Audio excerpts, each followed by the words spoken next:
Are there some conditions that women and people are unable to breastfeed, are not advised to breastfeed, or do not have sufficient milk supply for their baby? So the short answer is yes. A couple of decades ago that highlighted around about 5% of all women and people would be unable to exclusively breastfeed their baby for various medical conditions because of impacts on milk supply, for example. Have not really got proper statistics on it.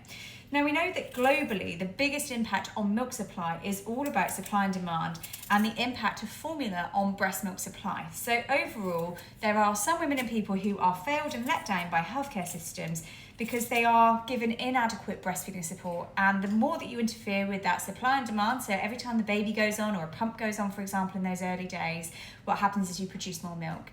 And the more that we interfere with that by introducing formula in bottles, for example, the higher the impact basically on long-term breastfeeding duration and breast milk supply for that baby, meaning that lots of women and people then are let down overall because essentially they don't have that foundational milk supply for their babies at long term. Now aside from that, there are some medical conditions which impact on milk supply. So some maternal thyroid conditions can impact on milk supply. Having an infection during labour and the postnatal period also impacts on milk supply, and that's purely because the body at that really early stage in the postnatal period is trying really hard to fight infection. So that then means that milk supply is not prioritised and it's then impacted longer term. So infections postnatally can have that impact.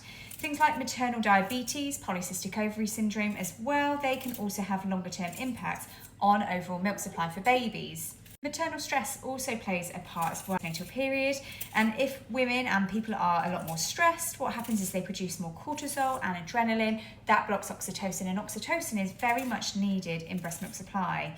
Iron deficiency anemia also has an impact on long-term milk supply, and it's one of the reasons why optimising, so getting your iron levels up to a really good standard in pregnancy, can help in that postnatal period, not only for recovery for you and feeling well enough and not as exhausted as you often do during pregnancy in that postnatal period, but also in terms of being able to have adequate milk supply as well. So it's why sometimes taking a really good supplement in the postnatal period with some iron can really help, and having a really good balanced diet as well with lots of iron-rich sources too. Breast surgery also has an impact, particularly breast reduction surgery. So if someone has had breast reduction surgery, often there has been nerves and ducts that have been cut away, and that can have an impact on milk supply. Breast augmentation isn't so much of an issue these days because of the way that they do surgery, but it's worth mentioning to your healthcare provider that you've had this. In addition, some people with HIV, particularly if they've got a detectable viral load, will be advised not to breastfeed as well. So that is often a case where they're unable to breastfeed. And of course, women who have had complete mastectomies for one reason or another, whether they've had cancer or currently fighting cancer, that will also have an impact on